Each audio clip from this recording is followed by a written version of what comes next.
ওরে তুমি তো মালিকুল কাদির,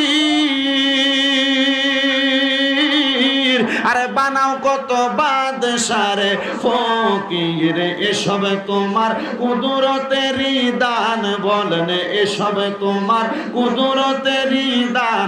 আল্লাহ পরবার গুনাহ খাতা মাফ করো আমার, বলেন গুনাহ খাতা আল্লাহ পরবার গুনাহ খাতা মাফ করো আমার। আরে না যাই না কইরাছি গুনাহ, মাফ কইরা দাও সাইরা বানা, তুমি ছাড়া কে আছে আমার। তুমি যদি মাফ না করো যাইবই আমরা কারো দ্বারে, তুমি যদি মাফ না করো যাইবই আমরা কারো দ্বারে। দয়া করে ক্ষমা করো দান, বলেন দয়া করে